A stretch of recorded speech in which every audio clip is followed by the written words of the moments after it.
studio and online radio.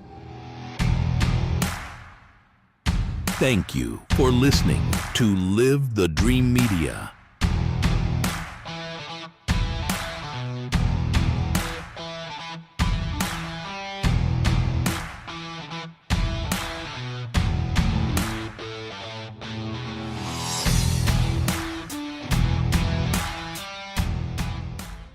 Does your ordinary radio feel a little limited? If you're looking for a new way to listen, it's time for a fresh start. Introducing the Live the Dream Media app, your premier destination and a new level up for digital radio. Over the last 2 years, we've found new ways to ensure your digital radio experience is the best it can possibly be. From live podcasts that spark new perspectives to a 24/7 soundtrack of live music, and even our built-in merch store. We've built a platform that is convenient, high quality, and simple to navigate. But we're only just getting started. Catch all of our shows weekly and join the Live the Dream Media family today and help us change the airwaves forever. Download it for free on the App Store or Play Store today. Live the dream. The dream starts now.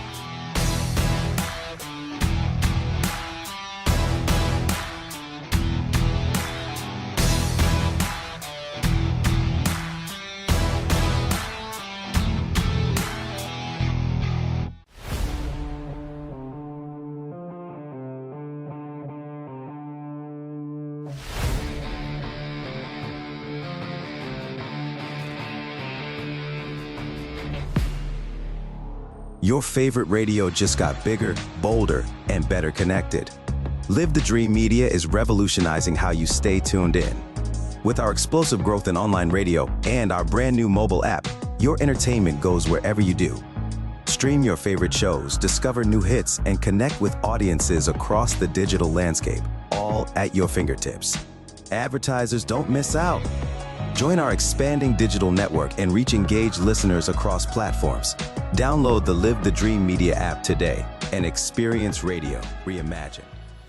Thank you for tuning in to the Live the Dream Media Network. We've got an incredible slate of live podcasts waiting for you every week right here on our app.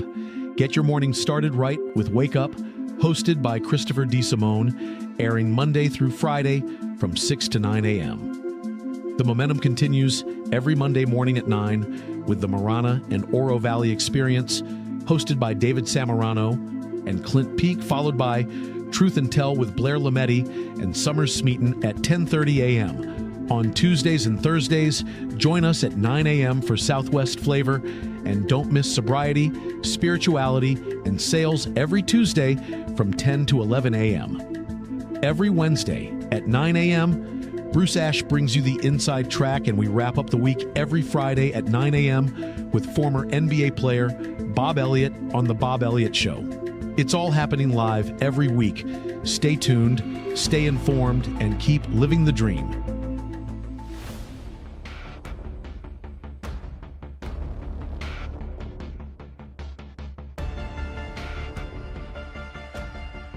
Hey everybody, it's Chris. Hey, it's David Samorano. Hey guys, it's Clint Peak over here. Hi, I'm Blair Lametti Mathias. And I'm Summer Smeaton. Hey, I'm Ron Arenas. And I'm Will Pena. Hey guys, I'm Mike Curry. And I'm Mike Bader. Hi there, I'm Bruce Ash. Hi, Ed Wilkinson here. Hi, this is Bob Elliott.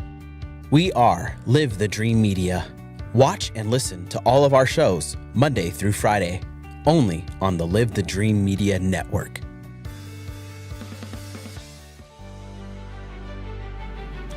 Hey, you found us on your feed. Are you wondering what Live the Dream Media does? I'm going to explain it to you. Let's go. First and foremost, Live the Dream Media is a premier digital advertising and marketing agency, but that's not all we do. We have also become one of the largest live streaming podcast platforms in the region, with our own online radio station and more on the way. Here's the coolest part. Right now, I'm standing in Studio B, where we are getting ready to put together an awesome state-of-the-art studio to continue the growth of this platform. It's termite season. Hi, it's me. and bugs fear the blue trucks from Essential Pest Control. Go blue at Essential Pest Control. We'll eliminate those bugs, bees, and termites. And stop paying too much to that national provider. Buy local for great service and affordable rates. Call Essential Pest Control because termites fear the blue. Run for your life! Call for the blue trucks from Essential Pest Control. 886-3029. That's 886-3029. Or check online at essentialpest.com. This is Eb Wilkinson with Wilkinson Wealth Management, where we manage money for gun owners.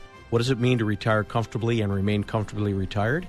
It means designing a plan that allows you to do the things you want to do, outpace inflation, and never run out of money in your lifetime. If you want to retire comfortably and remain comfortably retired, call me, Eb Wilkinson, at 777-1911. That's 777-1911 or WilkinsonWealthMGMT.com. I'm proud to welcome my good friends at Tucson Iron and Metal Retail to Inside Track as an advertiser. Jamie Kipper and her staff are conservation experts. They sell round and square steel tubing, metal plate and roofing materials, as well as new and used steel, aluminum, and stainless steel to ranchers, artists, interior designers, roofers, as well as you do-it-yourselfers out there. Tucson Iron and Metal Retail is open Monday through Fridays, 8 a.m. to 4:30 p.m., and Saturdays, 8 a.m. to noon. Tucson Iron and Steel Retail, 701 East 36th Street. Call 520-209-1576. That's 520-209-1576, or go to TucsonIronRetail.com. Come by and be sure to ask for Jamie. Tucson Iron and Steel Retail, this is what conservation and repurposing is all about. Does your ordinary radio feel a little limited? If you're looking for a new way to listen, it's time for a fresh start. Introducing the Live the Dream Media app, your premier destination and a new level up for digital radio. Over the last 2 years, we've found new ways to ensure your digital radio experience is the best it can possibly be. From live podcasts that spark new perspectives to a 24/7 soundtrack of live music, and even our built-in merch store, we've built a platform that is convenient, high quality, and simple to navigate. But we're only just getting started. Catch all of our shows weekly and join the Live the Dream Media family today and help us change the airwaves forever. Download it for free on the App Store or Play Store today. Live the dream. The dream starts now. Welcome to Inside Track with Bruce Ash and Eb Wilkinson on the Live the Dream Media Network. Hello, everybody, and a very pleasant good morning to you wherever you may be. Welcome to a special edition of Inside Track. Bruce Ash and Eb Wilkinson coming to you live from the Live the Dream Media Studios in Marana, Arizona. In just a couple of minutes, we'll hear from our special guest, retired U.S. Navy Captain and former Deputy Assistant NSC Advisor Robert Wells, on the stunning news on the ceasefire in Iran. Eb and I hope that everyone in our audience enjoyed an inspired Easter holiday. To our Jewish neighbors, my friends, Passover is almost over. Not all. It's of over us, tomorrow, isn't it? Not all of us are constipated yet. And from Just the matzah. keep eating the matzah. And we hope every family sat together to retell the story of Jewish liberation from oppressive tyrants in flight to Eretz Yisrael. It's a story that is just as relevant today as it was in ancient times. And before we get to Bob, congratulations to the Artemis II crew who are on their way back to Earth after circling the moon and flying to a place nobody has ever flown before. Just amazing. They returned this Friday. This Friday. And they're going to splash down outside of San Diego. Kind of exciting. Yep. Hey, thanks for joining us today on Live the Dream Media app or watching us on X, Facebook, YouTube, or any of the other platforms. The first half of the show is brought to you today by our good friend Eric Rudin from Essential Pest Control. Call Essential to keep your home and business free of pests, vermins, insects, weeds. Call them at 886-3029. Spring is here and summer's right around the corner. Palo Verde's mesquite's still blooming. Oh, yeah. Call Essential Pest. I know. Call Essential Pest to protect you. Bruce? Also supporting Inside Track is Ebb's great company, Wilkinson Wealth Management. I'm a client along with my sister, and even with all this upheaval in the market, we've been doing good. You're doing great. Yeah. And our other sponsors, Tucson Iron Metal Surplus, as well as our family-run company, Paul Ash Commercial Real Estate, where we make good things happen every day. Ebb? Hey, let's get things rolling on today's show. A ceasefire in Iran, shocked about that. Yesterday, President Trump promised hell on the Iranian theocracy if they did not put their arms down and open the Straits of Hormuz. I think the term was an entire civilization is going to be wiped out. I thought it was interesting that he said that with the Easter Bunny at the Easter White House get-together. Anyway. And Melania is right. Yeah, and yesterday afternoon, the following announcement was made on Truth Social. Based on conversations with Prime Minister Shehbaz Sharif and Field Marshal Asim Munir of Pakistan, and wherein they requested that I hold off the destructive force being sent tonight to Iran, and subject to the Islamic Republic of Iran agreeing to complete, immediate, and safe opening of the Straits of Hormuz, I agree to suspend the bombing and attack of Iran for a period of 2 weeks. This will be a double-sided ceasefire. The reason for doing so is that we've already met and exceeded all military objectives and are very far along with the definitive agreement concerning long-term peace with Iran and peace in the Middle East. We received a 10-point proposal from Iran and believe it is a workable basis on which to negotiate. Almost all of the various points of the past contention have been agreed to between the U.S. and Iran, but a 2-week period will allow the agreement to be finalized and consummated. On behalf of the United States of America as president, and also representing the countries of the Middle East, it's an honor to have this long-term problem close to resolution. Thank you for your attention to this matter, President Donald J. Trump. I always love how he ends some of his Truth Social pronouncements. Oh, it's crazy. Welcome back, and thanks for joining us on Inside Track to discuss the prospective road to peace in the Iran Operation Talkabout. We've got Islamabad meeting with VP Vance and Iranian speaker. We're going to see what happens. So, Bob, tell us about that, the meetings in Islamabad that I think may have included Mr. Vance, or is that a separate issue that he was working on? Well, good morning, Bruce. Also, Eb, happy Easter, and also Passover is almost done, as you mentioned. And I think where we're at right now is, as James Baker used to say, we have a process. And certainly the meeting in Islamabad is going to hammer out, we'll see how long both parties stay, the United States and also Iran, but hammer out these key elements which are in this Iranian 10-point plan. I think we have to realize and take aboard what the chairman of the Joint Chiefs of Staff said this morning during his update with Secretary of Defense Hegseth, and that is, this isn't really a ceasefire, to be sure. It's a pause, an operational pause. For the United States, it's good for us because we're able to, look at the joint force, look at our readiness standards, making sure our logistics are still supported. As Mr. Hegseth said, we're not going anywhere. We're still going to have the posture and the presence. And as Eb mentioned, going in from the president, the Strait of Hormuz is the key feature, opening the Strait of Hormuz. So far this morning, and we're dealing with Iran.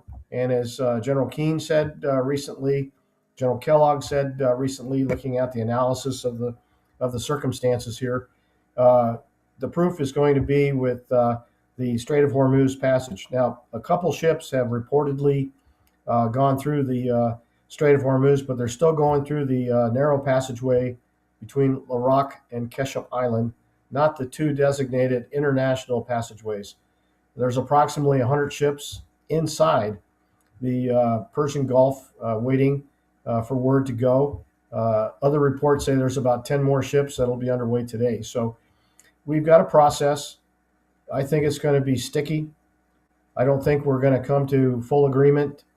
I think we're going to have tactical and operational missions to focus on violations of this particular pause, and it's really a very tense time going forward. My hopes are with the shippers in the Gulf. They've been there, their crews have been there.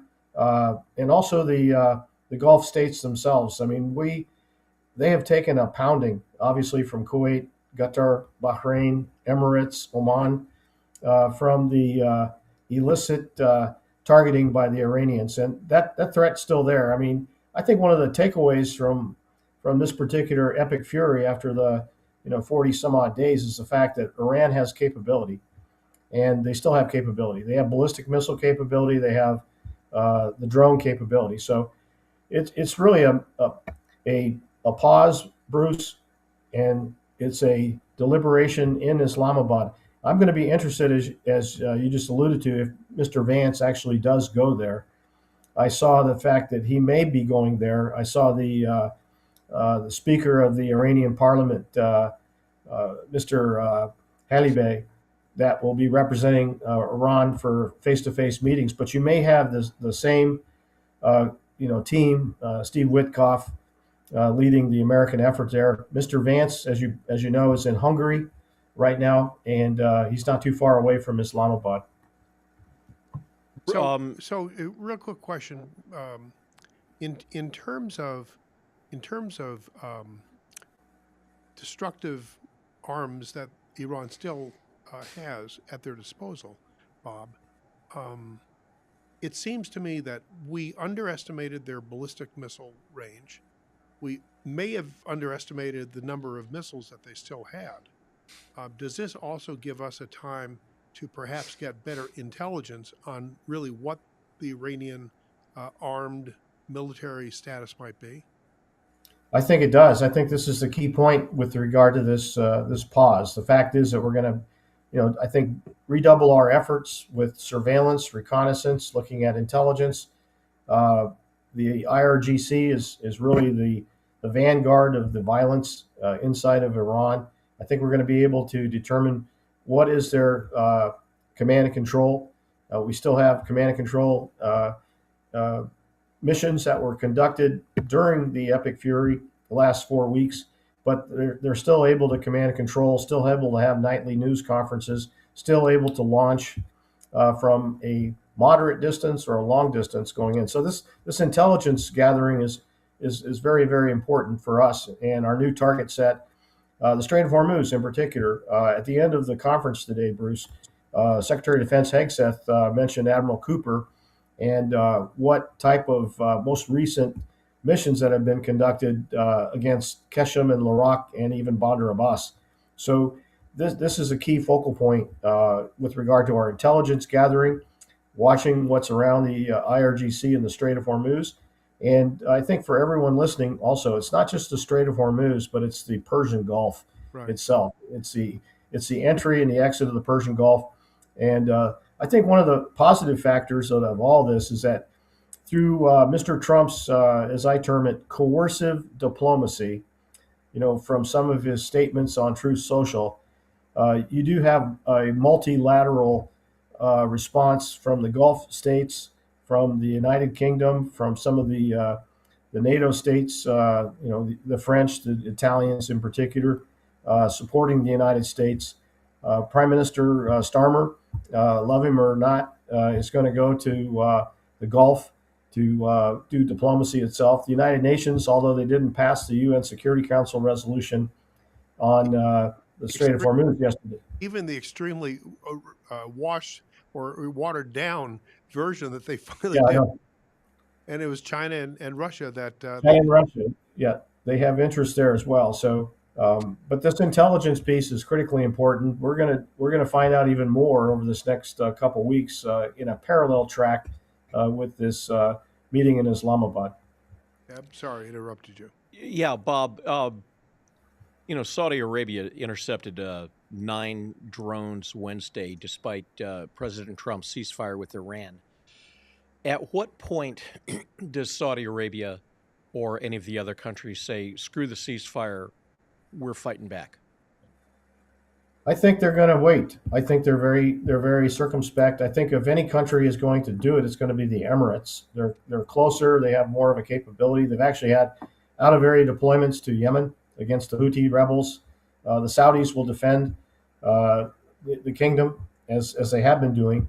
But I think they're just going to wait and see. They're sort of in the wait and see. They're actually, the United States is in a strong, very strong position, as we always have been with regard to our defense responsibilities for the Gulf states and for the energy and for the economy itself.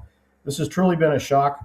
I think if you look at some of the previous lessons learned that I've had directly in government, both with Mr. Clinton and also Mr. Bush serving in the White House, the fact is that there's a certain way you do political military consultations with your allies. And I think this administration, because of secrecy, because of the intent and the size of the mission, chose to basically limited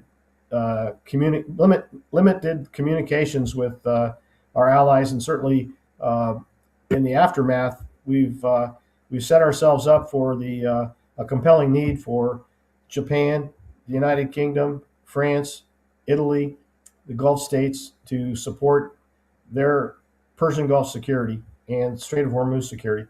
Now, Mr. Trump's a deal maker, and I've seen some of the discussion about doing a joint venture with Iran, to keep the Strait of Hormuz open, and certainly some of the sweeteners inside the negotiation include the relief of sanctions, working with the new government of Iran. You don't have the same zeal that was provided by Ayatollah Khomeini. He's gone. I understand the green light was passed by the current Ayatollah to go into negotiations with the United States.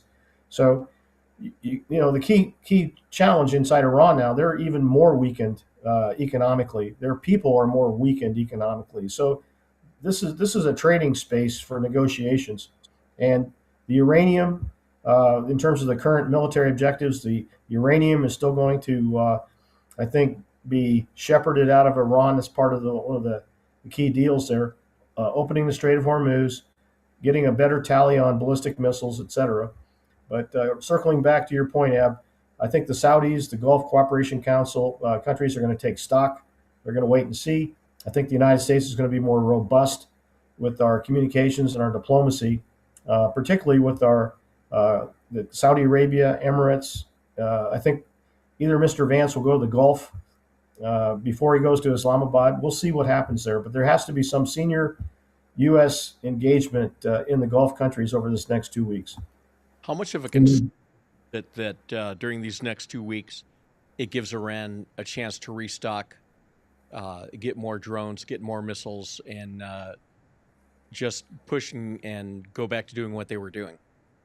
That's exactly what we have. I think that's why Bruce's point about the intelligence is critical. We have to know more. I think Mr. Trump put on a statement about an hour before the show today about anybody that's providing arms to Iran will get a 50% tariff, and that's pointed right at Russia and China.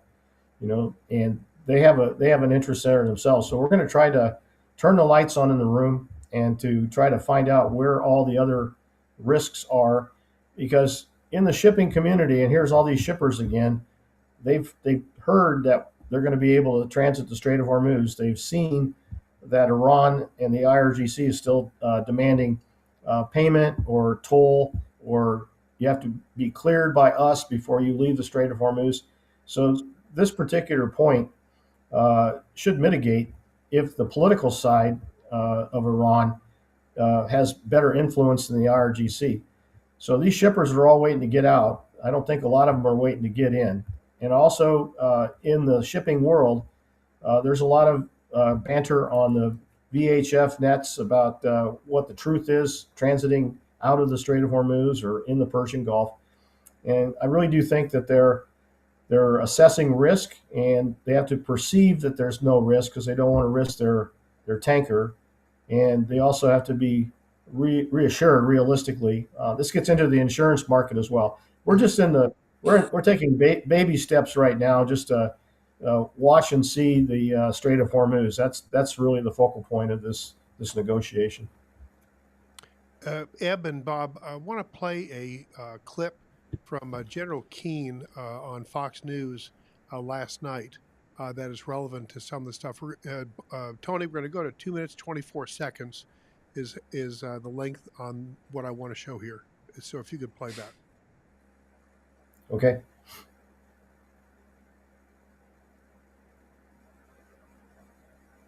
First of all, I appreciate President Trump and wanting to open the Straits of Hormuz, certainly, and also put together a deal with the Iranians that would give us everything. They would have to surrender everything that we would take away from them using military force. That's the essence of the deal. And the top of that list certainly is they have to give up and let us take away the nuclear enrichment that they absolutely have. And that's got to be in that deal, and it's got to be number one in the deal, because at the beginning of everything here, it was about their nuclear capability. But think about, what did the Iranians want here also? Why did they close the Straits of Hormuz? They closed the Straits of Hormuz simply to put pressure on the administration to stop the war. And we have stopped the war. So let's understand what's at play here from the Iranian perspective and also from our perspective. I don't trust the Iranians at all. The president doesn't trust them either. He's negotiated with them time and time again. He knows they're liars and cheats. So this comes down to the deal itself and what's in it and the verification for it. The Iranians are experts at obfuscating and delaying deals, and they lie and promise and don't deliver. So there's a lot wrapped up in the deal. My preference would have been to keep the war going as leverage to make that deal. But we are where we are now, and we're in a ceasefire. And it comes down to all the points in making that deal, for sure. And we'll see how that turns out. It looks like the president is getting indications from the Iranians that they're willing to concede on all of those points. I don't dispute the fact that people are saying that. Whether they actually do it is another matter, and that's my concern about this. And the president and his team knows who they're dealing with. All right. Bob, your comments on General Keene's assessment of where we are as of last night. I think he's spot on. I think in national security parlance, it's deeds, not words. And it basically is going to come from the negotiation and to see if the Iranians agree, and then watching the deeds of them actually implementing this. The United States, the same thing. I mean, we were pretty forthright and in good faith by stopping hostilities. Obviously, the president was very robust in his threat to Iran, which caused some great consternation inside Iran, also in the United States, and also in the world with regard to the use of military power. But as General Keene closed out, we are where we are, and we do have to negotiate in good faith. And the Iranians did have a vote; they still do, with regard to their IRGC control of the Strait of Hormuz, and they don't even need to actually do something. For example, like a drone or a ballistic missile or a loaded HE boat that nuzzles up alongside a tanker. All they have to do is say that the Strait of Hormuz is closed, or they continue to screen through intelligence sources, through open source AIS, automatic information system, determination of the flag carrier of the ship, who's who that's going to be coming through their toll booth. Oman has been helpful by trying to shift everything back toward the Omani water side. There's navigational waters there to do that. Also, we do have internationally recognized north and south corridors. Those are the 2-mile corridors that come into the Gulf itself. Those should be recognized immediately. We should get rid of this Iraq toll booth up there near Keshem Island in order for the ships to go through. I'm going to be very skeptical. I'm very I've worked with the Iranians before as well, operationally as also as policy wise, and you can't trust them. And you do have to get back to what General Keene had mentioned there. It's got to have to be deeds, not words, and that's what we're waiting for. Yeah, so Bob, let's get into the competing proposals and what the process is likely to unfold Number one, Iran must dismantle its existing nuclear capabilities. Number two, Iran must commit to never pursue nuclear weapons. Number three, there will be no uranium enrichment on Iranian territory. Number four, Iran must hand over its stockpile of some 450 kilograms of uranium enriched to 60% to the International Atomic Energy Agency, IAEA, in the near future in a timetable to be agreed upon. Number five, the Natanz, Isfahan, and Fordo nuclear facilities must be dismantled. I don't see that happening, but so be it for that.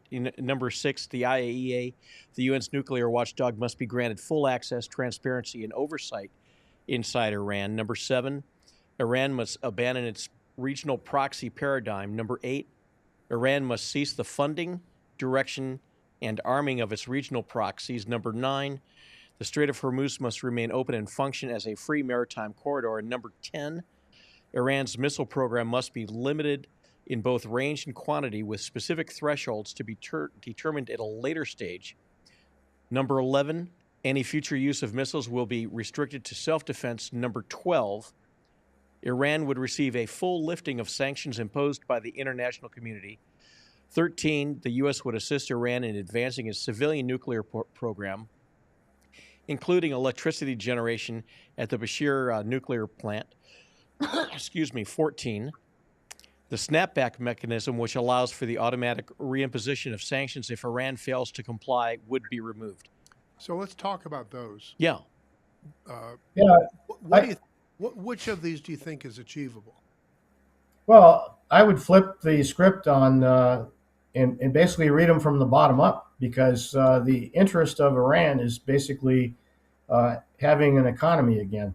They have to have these sanctions lifted, and it's like ipso facto in order to achieve that, and they know that that's the carrot. Having the nuclear facilities, the nuclear uranium that's residual, the centrifuges.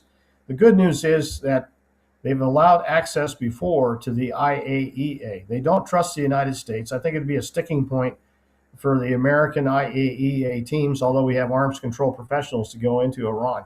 But those first six, I think the bottom line is, if they know what the end state is, if they know how to, from on the yellow brick road, how to get to Oz, so the wizard can say that you have our sanctions relief, you have the Strait of Hormuz open, your tankers can go out, you can reestablish a political economy in Iran, but you cannot fund the proxies. You cannot use them for nuclear weapons. You cannot, deny access by the international agencies. I think that's a really good list that the staffs came up with. Certainly with the Witkoff discussions with the Iranian foreign minister, they may have gotten close on a couple of those. I think the Omani foreign minister interlocutor on a couple of occasions said that they were very, very close. But now they have to close the deal with regard to no uranium capability, no nuclear capability. This was a fundamental goal, as General Keane said, of the reason to actually establish Epic Fury and to execute the operations. Bob, we had figured that you'd be with us until 40 minutes after the hour. Can you stay a little longer? Yes, I can. I thought that was I really appreciated Eb bringing that up too, because I think in diplomacy, if you reverse it, look at what the end state is, if you can describe it to them, you can get through some of these sticking points. So let's get back to that in a second. We need to take some just a couple of minutes for some commercial messages from our sponsors, and we'll be right back. No channel flipping. We'll be back with Captain Robert Wells. You're listening to Inside Track with Bruce Ash on the Live the Dream Media Network. Now a word from our sponsor. It's termite season. Hi, it's me. And bugs fear the blue trucks from Essential Pest Control. Go blue at Essential Pest Control. We'll eliminate those bugs, bees, and termites. And stop paying too much to that national provider. Buy local for great service and affordable rates. Call Essential Pest Control, because termites fear the blue. Run for your life. Call for the blue trucks from Essential Pest Control. 886-3029. That's 886-3029. Or check online at essentialpest.com. This is Eb Wilkinson with Wilkinson Wealth Management, where we manage money for gun owners. What does it mean to retire comfortably and remain comfortably retired? It means designing a plan that allows you to do the things you want to do, outpace inflation, and never run out of money in your lifetime. If you want to retire comfortably and remain comfortably retired, call me, Eb Wilkinson, at 777-1911. That's 777-1911 or WilkinsonWealthMGMT.com. I'm proud to welcome my good friends at Tucson Iron and Metal Retail to Inside Track as an advertiser. Jamie Kipper and her staff are conservation experts. They sell round and square steel tubing, metal plate and roofing materials, as well as new and used steel, aluminum, and stainless steel to ranchers, artists, interior designers, roofers, as well as you do-it-yourselfers out there. Tucson Iron and Metal Retail is open Monday through Fridays, 8 a.m. to 4:30 p.m., and Saturdays, 8 a.m. to noon. Tucson Iron and Steel Retail, 701 East 36th Street. Call 520-209-1576. That's 520-209-1576, or go to TucsonIronRetail.com. Come by and be sure to ask for Jamie. Tucson Iron and Steel Retail, this is what conservation and repurposing is all about. Does your ordinary radio feel a little limited? If you're looking for a new way to listen, it's time for a fresh start. Introducing the Live the Dream Media app, your premier destination and a new level up for digital radio. Over the last 2 years, we've found new ways to ensure your digital radio experience is the best it can possibly be. From live podcasts that spark new perspectives to a 24/7 soundtrack of live music, and even our built-in merch store, we've built a platform that is convenient, high quality, and simple to navigate. But we're only just getting started. Catch all of our shows weekly and join the Live the Dream Media family today and help us change the airwaves forever. Download it for free on the App Store or Play Store today. Live the dream. The dream starts now. Welcome back to Inside Track with Bruce Ash on the Live the Dream Media Network. Now back to our show. Welcome back, everybody, to Inside Track. Eb and Bruce here with retired Navy Captain Bob Wells. Bob, I want to go back to something you said about reversing the order. I think that was wise. Look at what the end game is, and for Iran, I think their end game is survival. Well, that's right. Period. The IRGC is the guarantor of the regime itself. They want a theocracy itself. Their constitution is termed the Velayat Faqih, which, regardless of what the people of Iran say through their majlis, the legislature, the Velayat can basically veto everything. And the new Iran that's going to come to power, say it's this year sometime, because of its yearning for freedom for women that have returned to self-determination like they had under the Shah. Also the 10-point plan that is out there. Also the moral leadership of Reza Pahlavi, the crown prince from the Shah's day. But also the reach out to the Azeris, the Iranian Arabs, the Iranian Kurds, the Iranian Baluchis, the Persians, having representation in some sort of a executive council transition, which would be able to manage a new political economy. This is really I've seen it happen in other countries after conflict. These are African examples, but Liberia was one where you had the revolutionary opposition forces, lay down their arms. South Africa is a good example as well, with the Committee for the Democratic South Africa. You have a Mandela-like figure, arguably, with Reza Pahlavi providing the moral imperative, speaking in Persian. But it needs to be organized. It needs to be prepared. And I think it can be done, but it's going to be a tough sled getting the IRGC and the theocracy out of the governing picture in the mid to longer term. The near term, we have to work with them.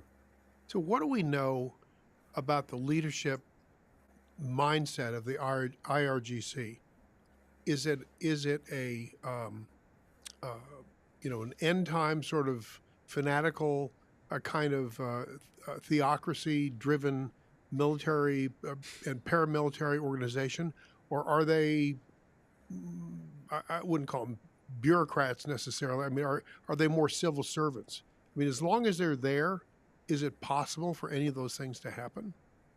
I don't think so. I think they're there for the survivor. They're the Praetorian Guard, Bruce. They are the people that have been distributed the primary goods, businesses in society, as opposed to providing those to the Bazari class inside Iran. They've had some petrochemical industries, oil industries, so they were able to benefit from their revolutionary position supporting the revolutionary Iran.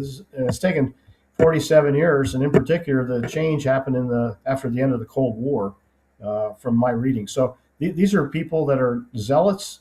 They will die for their particular cause to hold on to the theocracy. I would say it is. You could say it's the end of the regime chapter, and that timing is going to be worked out in terms of power. Now, Mr. Trump says that the regime has already changed. I think technically he could be right in terms of the actual personalities, but you still have a very clever and a very determined Foreign Minister Araghchi, and also the president of Iran. They're still in power, and these are dedicated people to the revolutionary cause of Shiite Islam under the government of Iran. The IRGC, though, this is where the disconnect's been in communication. There's been a disconnect between political discussions and diplomacy across to the Gulfies and also with Pakistan, but the deeds of the IRGC. Somebody's got to rein them in and get control. And you can rein them in two ways. You can have it done through the political organization that's still there in this new regime, or you need to basically take combat action to reduce the risk that they're going to continue to fight. And I think they're going to continue to fight. There's nothing. They're the ones that have been the revolutionary proxy leadership, for the last few years with Hezbollah and in Iraq, and also in Lebanon and Hamas. The October 7th period was a key time where this particular intent to destroy Israel, death to America. This is all coming from this IRGC mindset. So Bob, the IRGC was started back in May of '79 with Royallah Khomeini. Yes. So they've had all these years to grow and mature. The crony capitalists also. Exactly.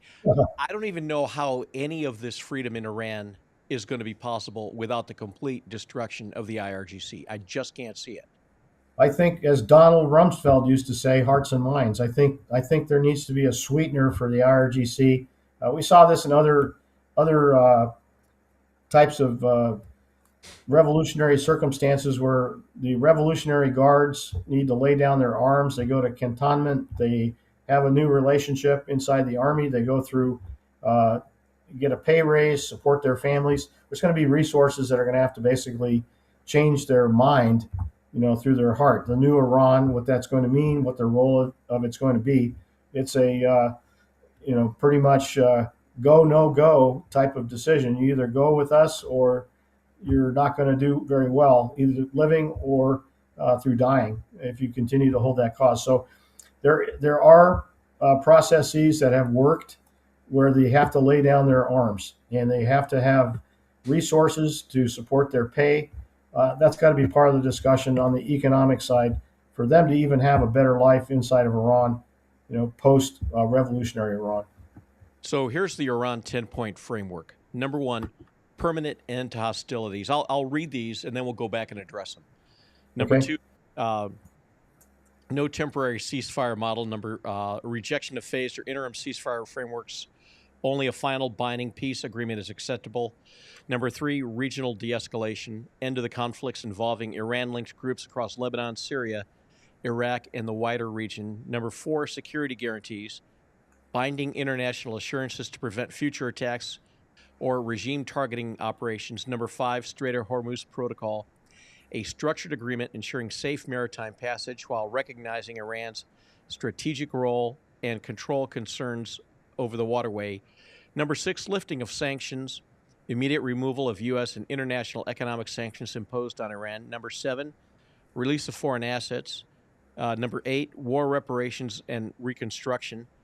Number 9, sovereignty recognition. And number 10, structured peace mechanism, a clear roadmap for long-term peace, including follow-up negotiations and monitoring mechanisms. So, going to number 1, they want to guarantee that Iran will never be attacked again.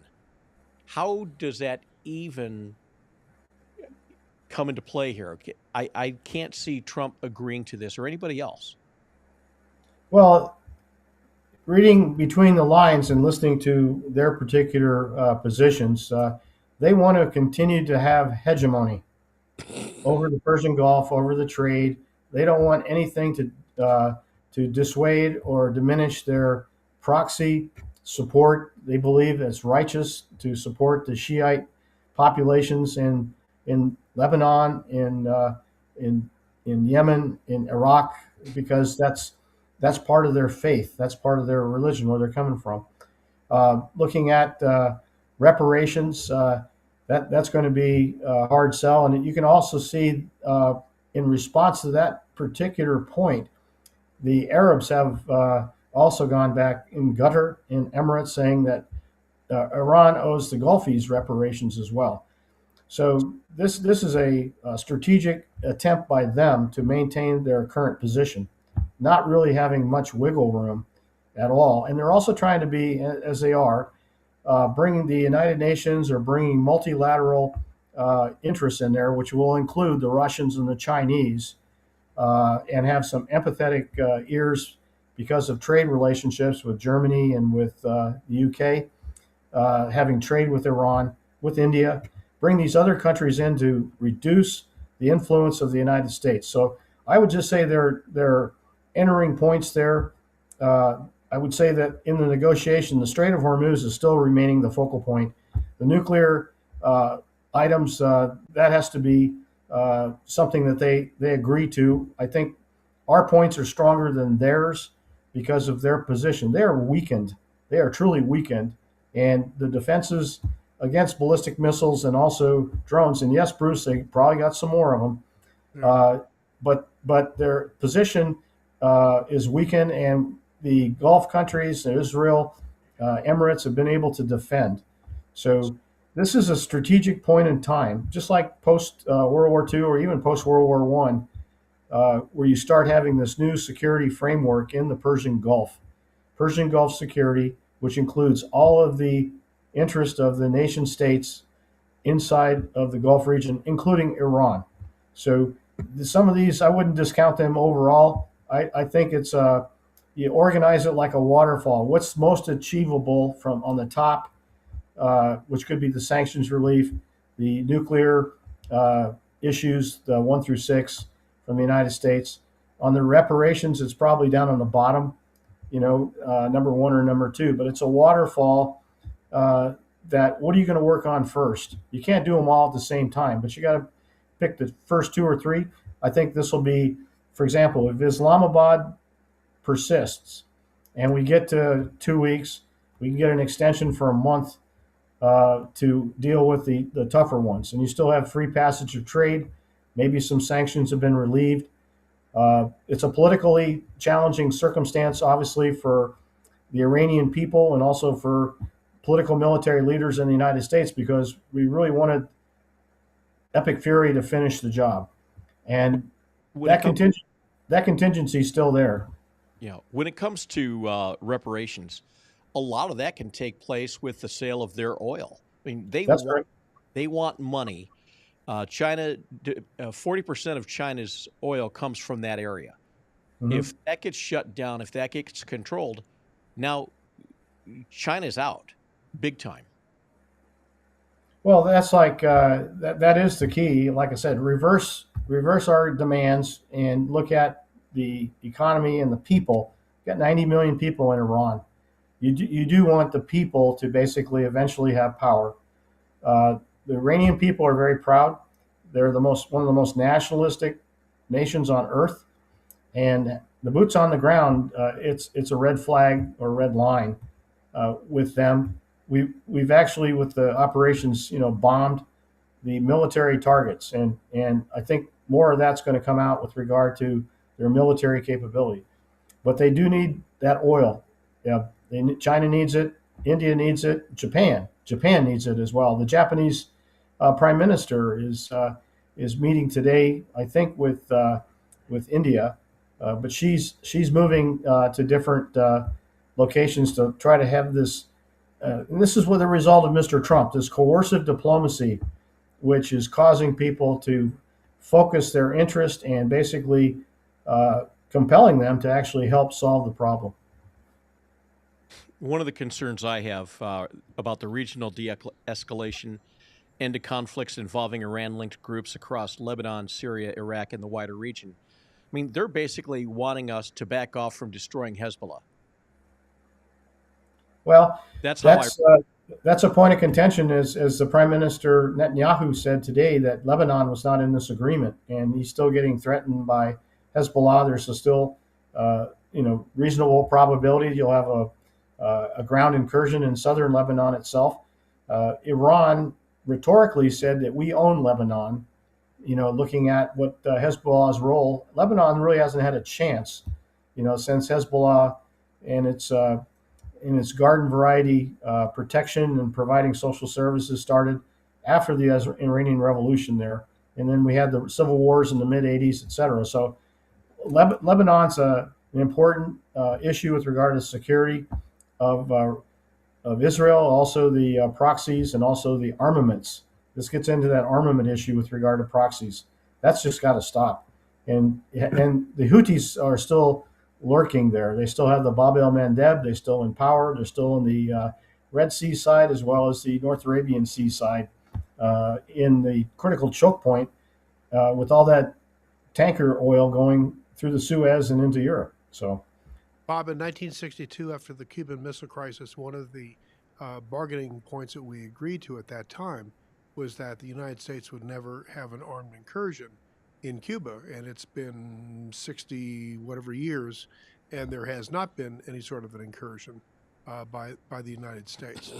How likely is it, given the irascibility and the fanaticism that goes on within the workings of that government in Iran? How likely is it that in the not too near-term future, even if there is an agreement here, they're going to go off the rails again? I mean, I think General Keane was prescient as he said, you can't trust these guys. That's right, and I think I wouldn't give it 50-50, but I'd certainly say it's up close to 50% because the world economy is held hostage, by the Strait of Hormuz, and the critical vulnerability of Iran is the export of oil from Kharg Island. So you've got an opportunity for the United States for special forces, either on the ground in Iraq. There's like a flux capacitor. You've got Bandar Abbas, you've got Iraq, and you've got Keshem Island, and you've got the other islands in the Persian Gulf, including Abu Musa, which used to be the Emirati island as well. They use these other islands for surveillance and observation of tankers coming in and out of the Gulf, and also the Gulf states. So that's where I think the American incursion could occur, because that's our goal. The Strait of Hormuz will be open. And then the same thing goes with Kharg Island.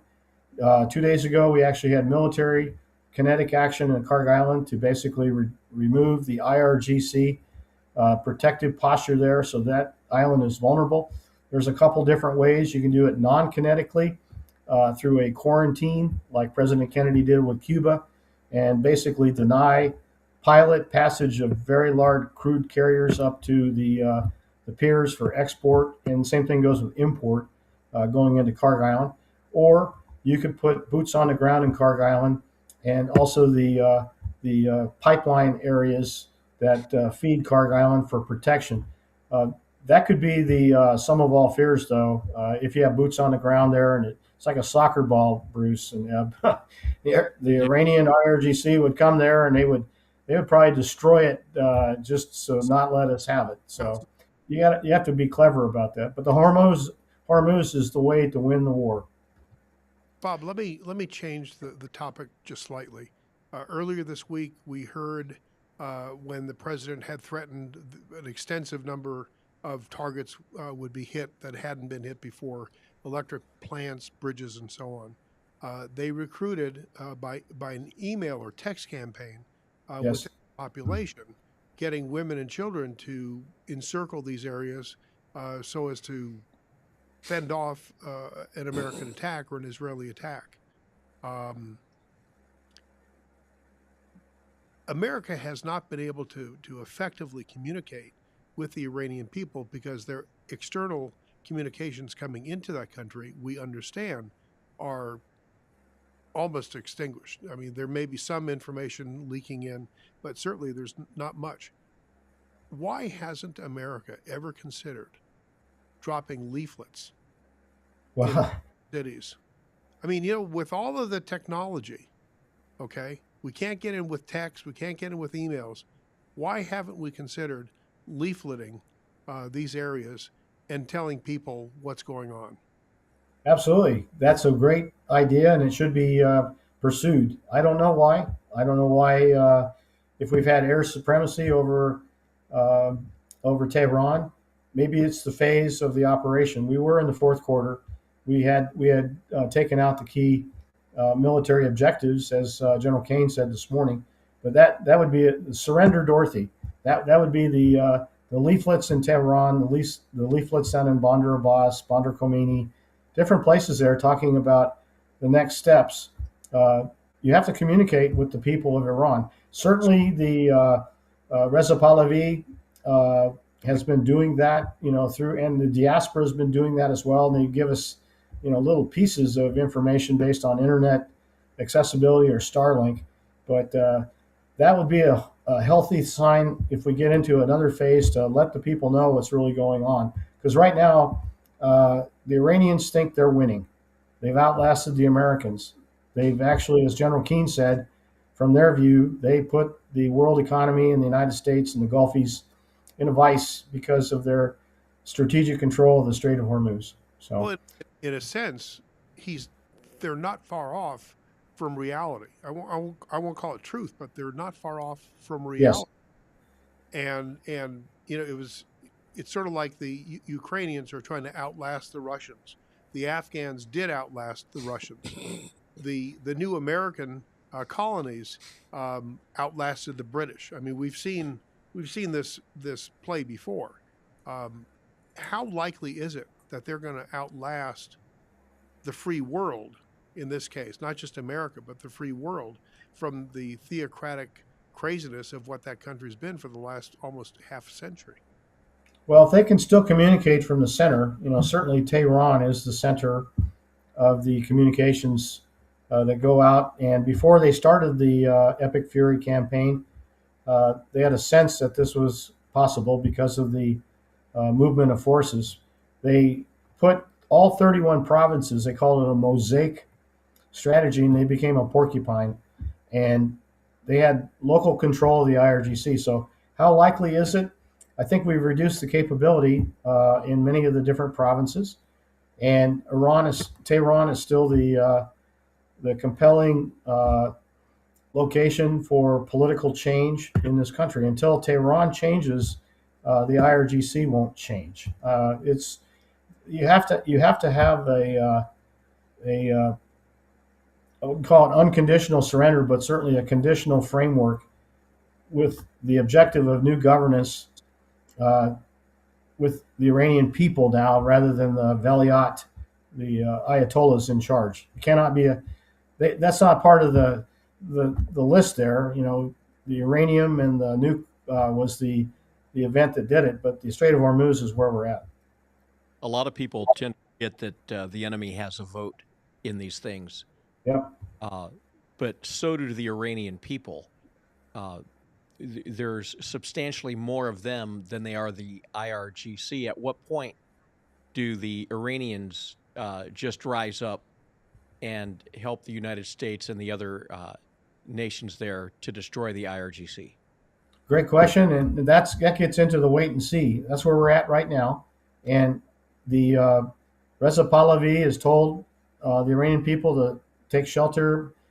Make sure that you protect yourselves during this very, very tense and dicey circumstance. Now, there'll be people out in the streets, but just like Bruce said, just an email, put the women and the children across bridges with. It's amazing how many Iranian flags they had and the size of the flags they had. They're very resourceful and they're very quick. And when we're sitting here in Washington, D.C., and it's noon in Washington, D.C., you're talking about it being 8 o'clock at night over in Tehran. So we're sort of on, as you mentioned, the Artemis mission and the moon. We're sort of on the other side of the Earth, as it continues to rotate as we think about these policies. We really have to hope that we have some breakthroughs during the discussions, and I think some of the discussions also gives them a brief on where they are in terms of the total destruction of their military and their industrial capabilities, Bruce, because they just don't know. We don't even know. I mean, we see it every night, and we've gotten the briefs from Admiral Cooper and from the chairman of Joint Chiefs of Staff, but we don't know the totality. We've seen some charts of the destruction. I think that's going to be part of a reality check when the United States talks with the Iranians face to face. One last reality check here. Yeah. You mentioned outlasting. Well, there's this thing called an election, which is going to occur in November.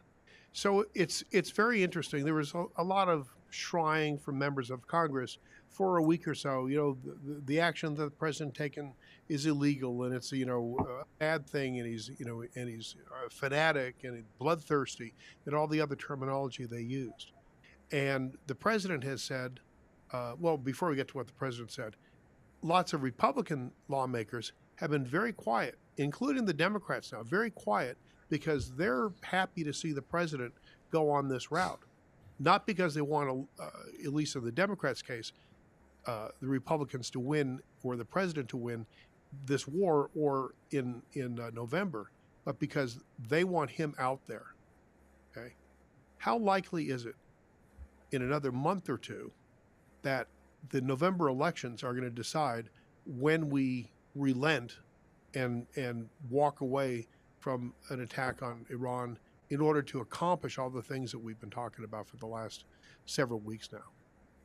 Well, certainly public opinion is not for the war, and people don't like a war in America. We'd like to see a conclusion, and having the president come out like he did last night and talk about a ceasefire and a process, you could see the response in the stock market. I do think that there's that old saying in the Middle East, you may have the time, but we have the clock. Or I might have, juxtapose that. You may have a clock, but we got the time. I think that's the better thing. So I think that's at play here. I think looking at the Democratic side, they basically have the time and the clock, and having this process here is important to succeed. So a month from now, Bruce, you can see that we've made some progress. It's going to be choppy, and I think economically it'll be good for our country if we can make the progress. But if the Iranians go back to their tools of the trade and they realize they have us in a vice on the Strait of Hormuz, that's what the risk will be 1 month from now. But you just have to be hopeful. Go ahead, Ed. I'm sorry. Got to run. Thanks so much for joining us today, Bruce, and I hope you enjoyed our action-packed show today. Many thanks to our special guest today, retired U.S. Navy Captain Robert Wells. Bob, thank you so much for being here with us. Thank you very much. Thank you very much, Ed. Thanks again. All our Inside Track podcasts are available on Live the Dream Media's Facebook Live page, YouTube, Apple, and Xbox. Or X. Maybe it is Xbox. I don't know. It could be. Before we close, three things. First, let me remind you that you may have heard our friend Chris DeSimone is running for Oro Valley Council. All successful campaigns depend upon financial support. Go to his campaign website, chrisforov.com. Let Chris know you support him by donating to his campaign, whether it's $5 or $50,000. I'd love him to get a $50,000 gift, just not from an apartment developer. Local patriot Charles Heller plans a special reading of the Declaration of Independence, as he's done for years, on the 250th anniversary of our country's founding. More information to follow, and who knows, maybe even a Charles sighting here on Inside Track, Eb.